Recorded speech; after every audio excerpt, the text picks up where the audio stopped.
Welcome to the Get Published podcast, sponsored by Brodie Consulting Group.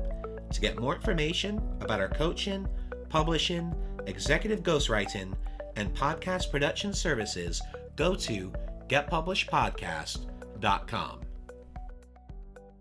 Hello, I am Paul Brodie, and thank you for joining us for another episode of the Get Published podcast, where we help authors get published with a proven system that works. Today, we're being joined by Rebecca Mason, author of 5 Steps to Clear Skin. Rebecca, welcome to the show. Thanks for having me. It's great to be here. Are you ready to get started? Absolutely. Let's get into it. All right. Question number 1. What is the one piece of advice that you would give to a first-time author who is currently writing their book? I would give them the advice around testing the content of their book. So that's something that I've learned through Malcolm Gladwell and he's my particular writing idol, and doing a lot of his classes. And what I've understood from his writing is that before he goes in and publishes a book, he tests a lot of the ideas through published medium. Obviously, he's a published author, but tests those ideas first. So when I'm constantly writing content, but before looking at doing anything that's a larger long-term piece of work like a book, before I start writing any of the concepts and ideas, I'll always test them first. So I'll put them on my blog and onto my channels and see what the reaction is, the response is. And for those who are commenting and reaching out through email, I'm asking, what is it that you found interesting or insightful that you took away? Because, as I guess content creators, we can think, oh, that's really interesting, we'll write about it. No one else finds it interesting. And then on the flip side, we'll write something that we might think, that might stick and it might not, whatever, I'll just put it out there and it can just go gangbusters. So you never really know until you test it. So my one piece of advice is definitely test pieces of content before developing it all and publishing it and hoping that it all just goes well. And what do you feel is the hardest part about getting published?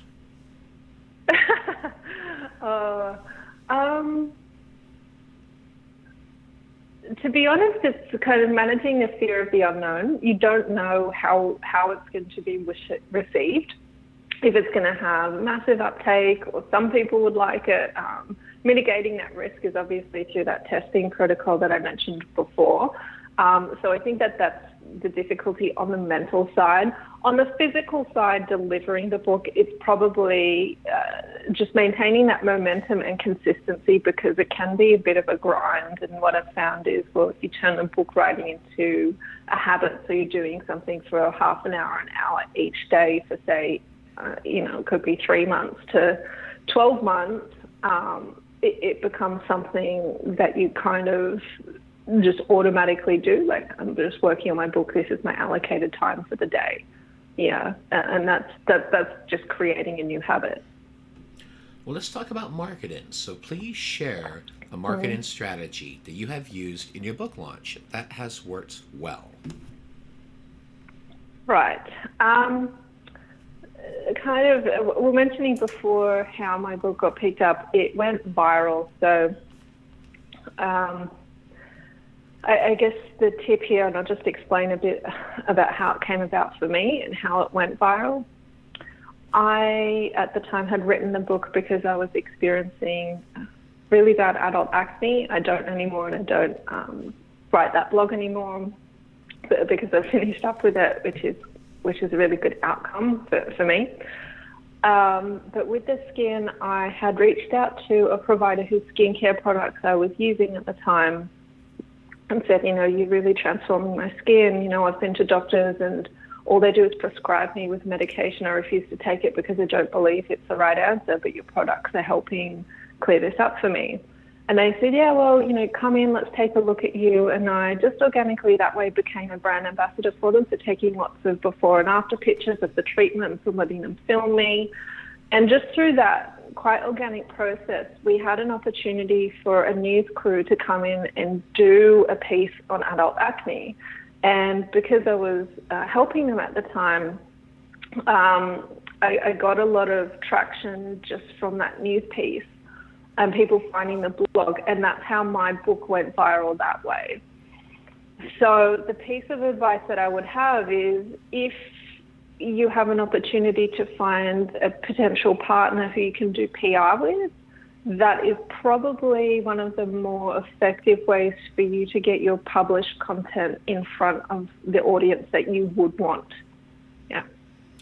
So you mentioned about getting your book to go viral. So it was through that method in which that happened? Yes. Yeah. And that was getting them to do the TV feature, is that right? Yeah, so we did a television feature, and the way it went viral was because, and this is something most news crews do, they'll take the piece, so obviously the news will run for half an hour, but each kind of story that they run, they'll take that clip and they'll put it onto their social media channels. So they put it onto Facebook. And there were just hundreds and thousands of comments, and I just responded to every single one. And it was fairly, I'm obviously the person in the video, so I was having a lot of conversations, and that way they just sent a lot of traffic over to my blog where I had the book. So, there's obviously a lot of luck involved. I know lots of people pay publicists thousands and thousands of dollars to get that kind of opportunity. Sometimes it works and sometimes it doesn't. I guess in the world of news and PR, there's no exact formula. There is a lot of luck involved, but I guess from my end it was right place, right time. But I did do the work to, I guess, maintain that relationship with the partner, and with creating content all the time and helping drive traffic to their website.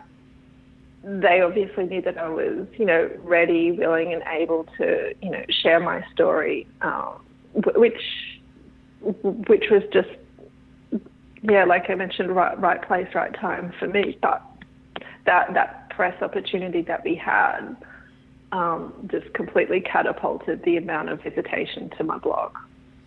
Well, the other thing, too, is the fact that you responded to each comment. I mean, it's one of the best ways to keep a post going is to have constant comments in there, because it keeps it bumping up to the top of the feeds. I'm actually, it's funny that you say that, because quite a few people that personally reached out to me had said, I saw your comments on the Facebook post. I didn't comment myself, but I saw you at the top of the feed. And you're right, I was just quite surprised, and still surprised when I see now that if brands are published in mediums like that, the lack of response or sometimes no response, because there are people, asking questions, and sometimes technical questions about a product, or, if it's about a book, like what's it about, what do you think, or what do you find? And basically social media is just, it's like having a coffee with someone, except that they're just not there in front of you. So if you've got someone sitting in front of you asking you a question and you don't respond, it's a bit of a one-way conversation. So I just find it quite surprising that there's that lack of dialogue, particularly if you're the person that the whole conversation started with you in the first place. So, getting published is that's the first, getting published and promoted through PR channels is obviously one step that obviously gets you out into the world. But then you have to, that's kind of 20% of the work. The 80% comes when you do something with it, and that's what I call leverage. If it just sits there and you expect, the phone to ring, I don't know anyone where that really ever happened before. You do need to leverage the opportunity and make the most of it, and that does come from responding to it and being involved. So how were you able to get the TV company to come out and do the feature? What was your process to getting that done? Well, that was driven through the partner who I'd partner with, so the skincare company. So they had a PR team, so that's how they got the opportunity. But I guess from my end, they obviously had a whole range of people that they could have selected. But because I was already doing a degree of that anyway, I was sharing my own before and after pictures. I was sharing content on my blog. I was running a podcast. They obviously from that could see that I'm not shy about sharing my story and being very open and creating lots of content around it. So I'm quite used to, cameras in my face and talking about it. Whereas some of the other candidates who could have been front of center as well, because they had plenty, were probably not as proactive. So again, I mean, it's one thing to kind of just have, good content or a blog, but unless you proactively kind of let people know about it and show what you're doing and be willing to kind of go the extra mile,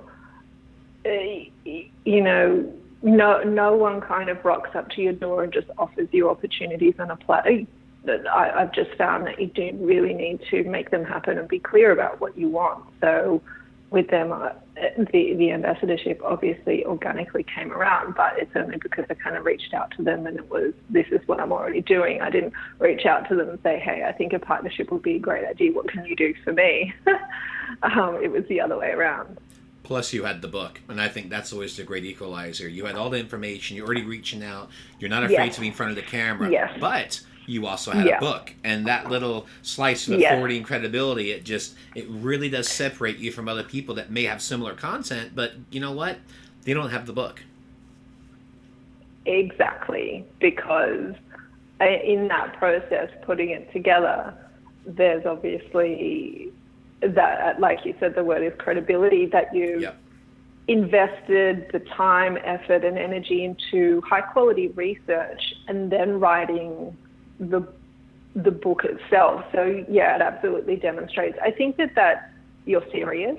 It's not like it takes 24 hours to just crank out a book. I mean, it might do if you're doing a 5-pager or something like that, but for a book of, a valid size, yeah, no, absolutely. Well, I think that's the other thing too. The root word of authority, author. So I think that's just a perfect flow with that. Well, speaking of books, I'd like to ask, what is your favorite book, and what was the number one thing that you learned from it? Yeah, so Malcolm Gladwell, like I mentioned, is my favorite author. So my favorite book is The Link from him. I think the one kind of takeaway as a technical writer that I've found with Malcolm's writing is his ability to use story to make a point.